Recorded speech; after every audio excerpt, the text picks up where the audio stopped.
Hey guys, tonight we're stepping into a world of waistcoats, walnut desks, and the whispery creak of leather chairs.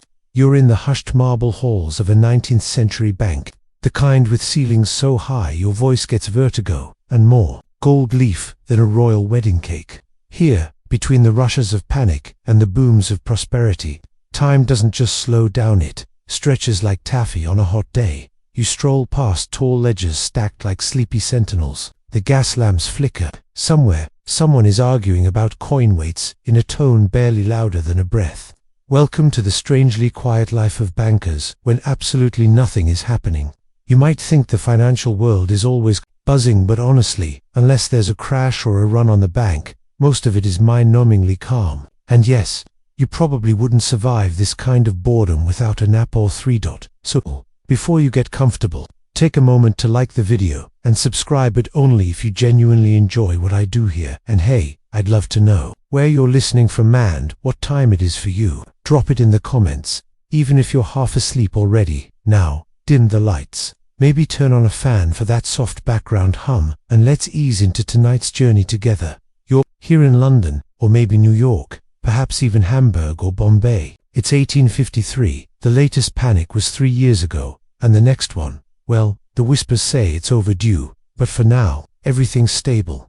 Too stable. You're seated at your mahogany desk, the quills trimmed, the inkwells full, and your most pressing task of the morning is triple-checking the cash box, even though you already know it's balanced. Your colleague across the room, Mr. Simmons, hasn't blinked in 20 minutes. He might be asleep with his eyes open. It's hard to tell.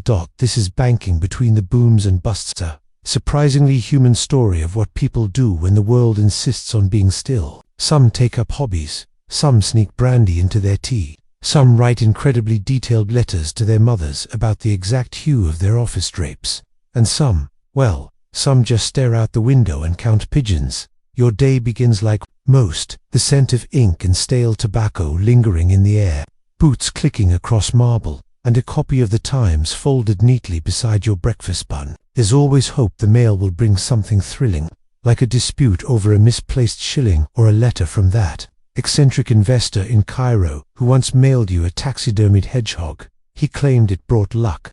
The jury's still out. Historians still argue whether these long quiet spells made bankers better at weathering storms or simply more creative at wasting time. There's evidence on both sides. One banker in Boston famously learned how to juggle ledgers literally, while another in Amsterdam invented a filing system that was so complex no one ever used it again. But maybe that's the point. In a world defined by collapse and chaos, the quiet moments are where people, yes, even bankers, begin to drift into routine, into daydreams, into the absurd. By mid-morning, the office cat has claimed your ledger as a pillow. You don't have the heart to move him. Besides, it's not like anyone's rushing to read about the coal merchant's overdue payment. You sip your tea, now lukewarm and vaguely bitter, and imagine what it would be like to just nap in the vault. Would anyone notice? One clerk once tried that. He claimed the copper smell of the coins was refreshing.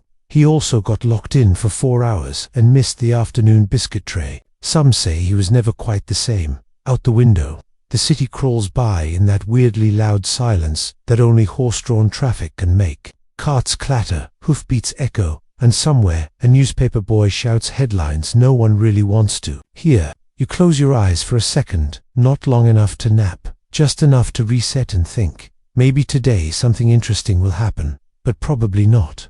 And honestly, that's the charm of it. You pull open the heavy front door of the bank, and it moans like it's been dreading the workday too. The air inside smells faintly of dust, ink, and whatever brand of musty cologne the senior partner wears in alarming quantities. You nod to the clerk who's already at his desk, polishing his monocle with a kind of dedication that suggests he might actually use it to spot fiscal mismanagement across the room. The morning ritual begins. Coat off, cravat straightened, ledger opened. With a dramatic flourish, you glance around. The telegraph boy hasn't arrived yet. The rates board is blank, and the mail's lat again. Welcome to the life of a 19th-century banker between financial panics, where nothing screams action and everything feels like the prelude to something that may or may not happen. It's not that there's nothing to do, it's that everything feels like it's waiting. You shuffle papers, recalibrate the accounts, maybe even compose a sternly worded letter to the shoemaker who still hasn't paid off his loan from 1849. But it's hard to focus when the office cat, Winston, has wedged himself into the inbox and is aggressively snoring. Bankers in this era lived between bubbles and busts. When the market was stable, boredom ruled. Historians still argue whether this in-between time slowed innovation or simply kept bankers out of deeper trouble. But regardless, it meant a lot of tea drinking, quiet rivalry over whose fountain pen had the finest nib, and occasional heated debates about whether or not to trust railroad stocks. And then there was the book. Not a book, mind you. The book. Every respectable banking house had one. A leather-bound hand-penned volume of office wisdom, strange rules, and passive-aggressive notes from clerks long dead. You read through a few entries with a yawn. No pies may be eaten at one's desk. Save Fridays. It is considered impolite to hum while calculating compound interest. Cigars shall not be stored in the bottom drawer of the junior clerk's desk. Effective immediately. Nobody really enforced these rules, but breaking them brought knowing glances, subtle coughs, and the occasional mysterious repositioning of your chair. You passed the time calculating obscure ratios and idly tracing the watermark on the parchment. Outside, horses clop past, and somewhere, a vendor shouts about fresh eel pies. You consider buying one just to test the Friday pie rule. At 10 o'clock sharp, a man from across the street strolls into the lobby. He's not here to make a deposit or inquire about interest rates. No, he's come for what every banker secretly treasures during the lull, a game of tontine trivia, a completely unofficial ritual that consists of obscure questions about insurance policies, notable bankruptcies, and currency reforms in Denmark. You win if your opponent falls asleep first, sometimes.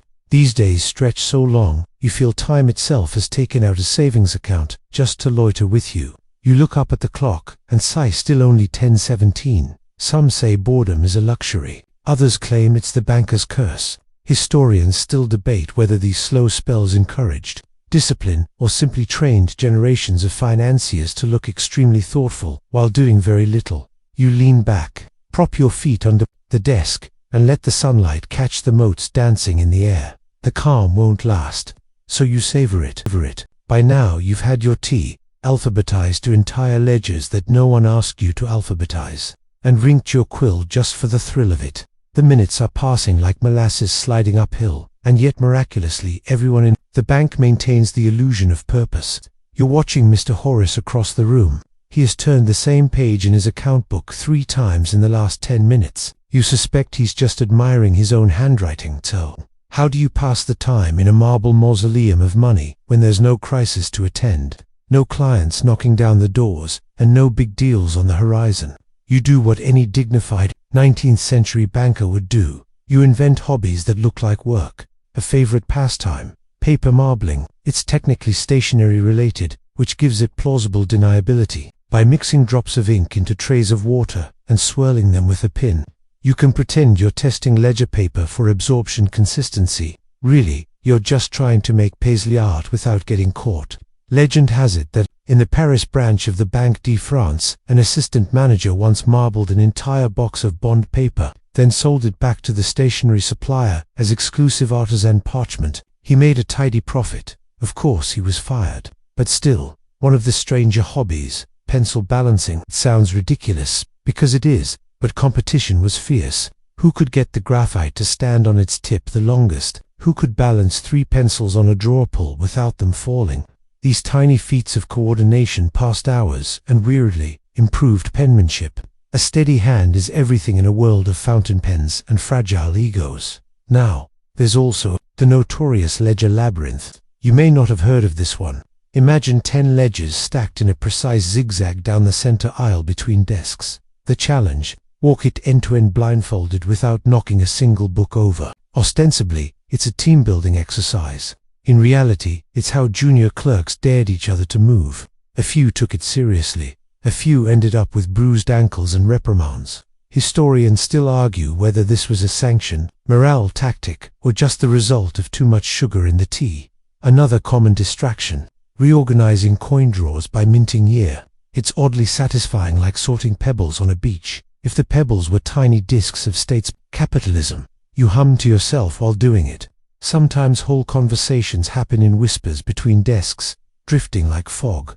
Did you hear? Simmons found a misprinted shilling from 42. Can you imagine? And yes, bank gossip counts as a hobby. The clerks who fancied themselves artists would sneak sketches into the margins of ledgers. Nothing vulgar, of course, just caricatures of management or dramatic renderings of office mice doing battle with pocket watches.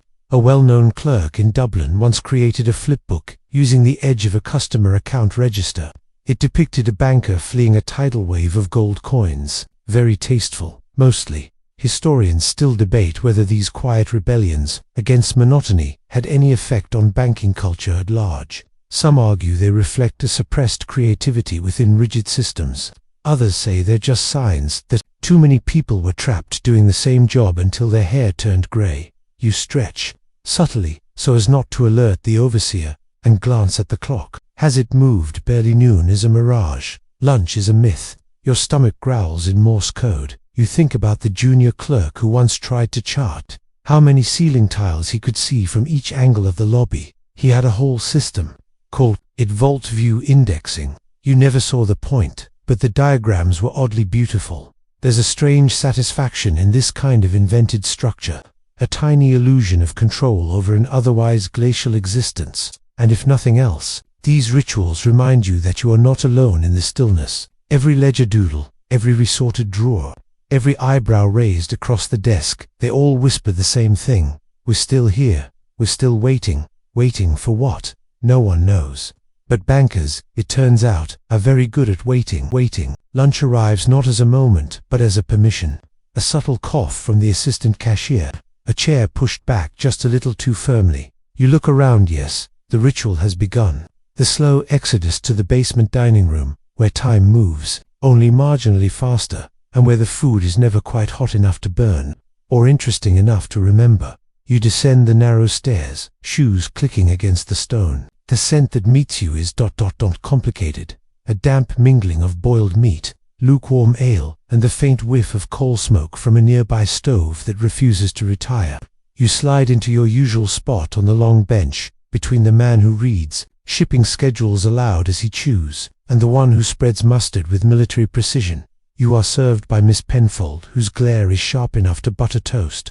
Today's offering, mutton stew, thick with unidentifiable vegetables, and a slice of bread stiff enough to qualify as architectural salvage. You eat it anyway, slowly, methodically, because there are only so many things you're allowed to do in 19th century bank without raising eyebrows, and eating, blessedly, is one of them. Conversation at lunch, meanwhile, has its own strange etiquette. You can talk about the weather, of course. You can speculate about a rumoured new branch opening in Liverpool, or whether the Bank of England will raise interest rates by the dizzying margin of 0.25%. But steer clear of politics, unless you're willing to argue with the junior auditor, who thinks Gladstone is too radical for suggesting decimal coinage. He still writes 1 shilling and 4pence with a flourish, as if it were poetry. And then there's the storytelling.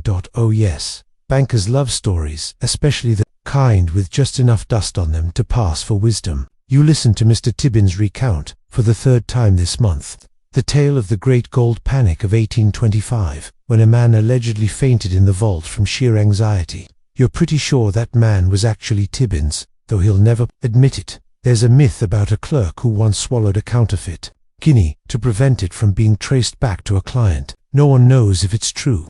Historians still argue whether it's an apocryphal tale meant to shame sloppy accounting, or a genuine act of misguided loyalty. Either way, the phrase swallowing your mistakes hits differently now. Dessert, if you can call it that, is a square of suet pudding, dense enough to withstand maritime travel. You take 2 bites and leave the rest. The mustard man doesn't notice. He's busy calculating how much coal he'll need for his fireplace if winter arrives 2 weeks early. He says this every year. As the plates are cleared, there's a brief moment of silence broken only by the soft clink of spoons and the scrape of chair legs when everyone looks at the ceiling, or their shoes, or their own hands. No one wants to return upstairs just yet. You linger at the coat rack, adjusting your lapels for no reason. There's something poetic about the way everyone stalls. The slow folding of napkins, the long final sip of weak tea, the way someone pretends to relace a shoe just to delay the return to ledgers and silence. Eventually, Of course, you climb back up. Because that's what you do. That's what bankers do. Steady as the tick of the wall clock. Predictable as the afternoon dust. Motes dancing in the sunlit windows. You retake your place at your desk. The stew in your belly a warm anchor. And now comes the longest stretch of all. That post-lunch haze, where time unravels and nothing feels quite real. Where the soft rustle of ledger paper becomes hypnotic, and the scratching of quills sounds like a lullaby sung by bureaucrats. You feel your eyelids tug, just slightly, and fight it with the noble force of an empire's accountant. You reach for your ledger. Line 46 still needs reconciling. Line 46 will save you from sleep. Maybe